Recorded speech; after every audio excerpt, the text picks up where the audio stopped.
with. I had ACL reconstruction and I had a herniated disc in my back, and it just, for the longest time, it felt like I always had something. I was constantly rehabbing, but I was still swimming fast, and so I was like, well, I must be doing something right.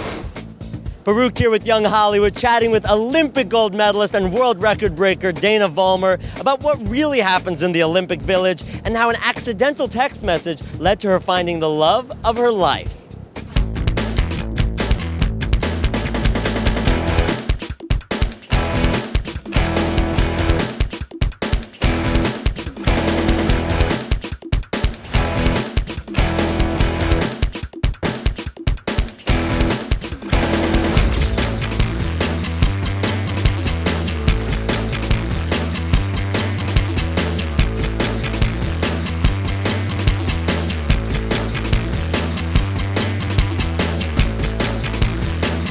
How are you, Dana? Doing great. Congratulations on breaking a world record and on all this gold I'm seeing over here. Thank you so much. It's been such an amazing experience, and now kind of the whirlwind of being back in the States, and it's nice to kind of have a few days, sightsee in New York, and have some fun.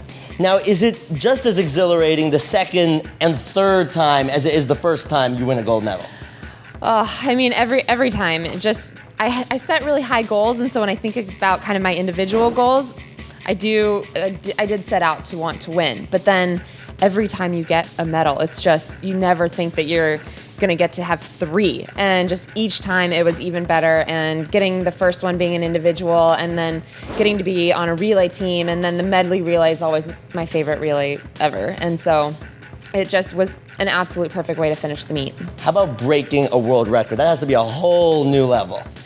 It is. It's still sinking in to think that no one has ever gone faster than me. That's really cool. And, I knew I could do it. I know that I had the potential in me to have a swim like that, and the training, the alternative training I've been doing with the ocean and Pilates and spin classes and different things like that. And I just knew that I was ready to have that breakout performance, and to be able to do it on the Olympic stage and with a gold medal, it was just absolutely incredible. Now, tell me about the Olympic Village. What's it actually like to live in there day to day? This was by far the best village I've ever been in, and it was really nice. The rooms were nice. I got to room with Rebecca Sony, and we love rooming together, and the dining hall was really nice. What's the competition like within the village? Do you feel that competitive energy between all the athletes? I didn't at all, and that's one thing I love about being at the Olympics, and I feel like everyone's just really excited to be there. They're honored. They've all worked really hard to get there, and they're excited to meet everyone and hear everyone's stories, and getting to sit with other athletes, whether it's U.S. athletes or other countries' athletes. It hasn't been all smooth sailing for you getting to London. You, of course, have a heart condition, and you've been very vocal about it. Tell me about the perseverance that it took to get through that challenge. Yeah, I've definitely had my share of injuries, and starting with the heart condition and finding out that I had a rapid heartbeat in practice, and we didn't know what it was, and I assumed it was nutrition or I was dehydrated or something, and to find out later that they saw patterns of long QT syndrome and I might not ever be able to swim again. And to be able to continue to swim and have my parents really be my rock in that, and taking on the responsibility of carrying a defibrillator to every workout, every cardio session I had to do just in case something happened. And they really took the fear away from me. I didn't have to take on that if I pushed myself too hard, my heart might not make it through the workout. And having parents that supported me that way through all of the injuries that I've had to deal with. I had ACL reconstruction, and I had a herniated disc in my back, and it just, for the longest time, it felt like I always had something. I was constantly rehabbing, but I was still swimming fast, and so I was like, well, I must be doing something right. You, of course, are about to start, well, I think you'll probably give yourself a few days off before you start training for Rio. How are you gonna spend your downtime? I'm really excited just to go home and spend some time with my husband, and we have a English Bulldog puppy. She's a year old, and our 1-year anniversary is coming up on August 20th. Thank you. So 1 year flew by. Speaking of your husband, I love a story that I heard the other day about how you guys actually became a couple. It started with an accidental text message?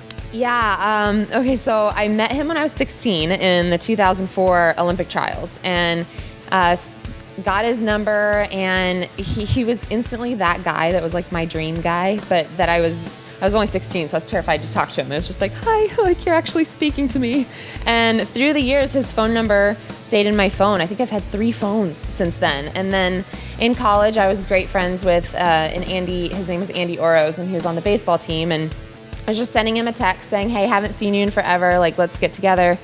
Accidentally sent it to my husband, Andy. And so he wrote me back, and it was kind of flirtatious. And I was like, oh, like my friend, you're being weird. Like, I don't know why you're writing me like that. And so I kind of ignored it. And then my husband wrote me on Facebook 3 days later and was like, I loved the random message. I'd love to get together. And that's when I saw his profile picture, and I swear I almost fainted. I was like, I can't believe I wrote him, because I can talk to guys that am not interested in, but I get so shy and awkward if I actually want to talk to them. And so I don't think I ever would have written him on my own. And so it had to be fate.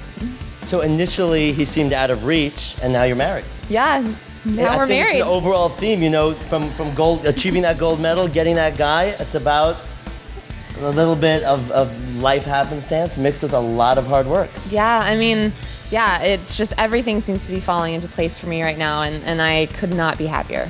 Dana, congratulations and good luck in Rio. Thank you so much. Thanks.